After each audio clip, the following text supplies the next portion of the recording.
এক গভীর বনের ঝোপের পাশে বাঘ আরাম করে বিশ্রাম নিচ্ছে। ঠিক তখনই এক সাপ ফুসফুস করতে করতে হুট করেই বাঘের কাছে চলে আসে।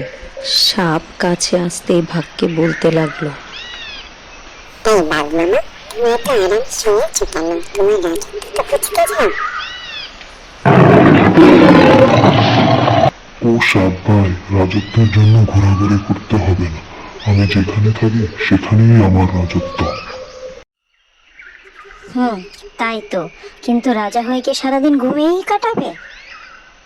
তুই ফুসফুস করে সারাদিন কাটাস আর আমি ঘুমিয়ে কাটাই, কাজের শেষে ফল তো একই। হা হা হা, আমি ফসফস করি কারণ এতে সবাই ভয় পায়।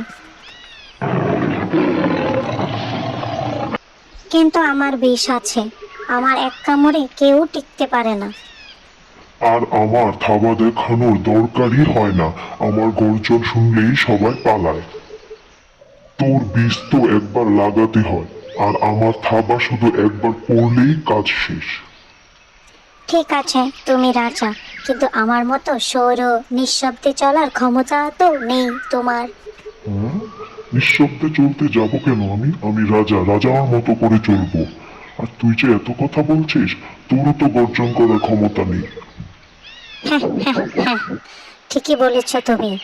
আমাদের প্রত্যেকেরই নিজ নিজ কিছু শক্তি এবং কমতি রয়েছে। তাহলে আজকের মতো ম্যাচ ড্র। হা হা হা, হ্যাঁ।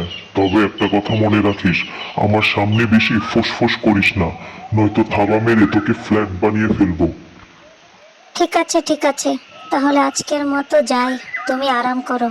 মজার ছলে গল্পটি থেকে এই শিক্ষা পেলাম যে প্রত্যেকেরই নিজ নিজ শক্তি আলাদা, তাই নিজের মতো করে চলাটাই সবচেয়ে ভালো।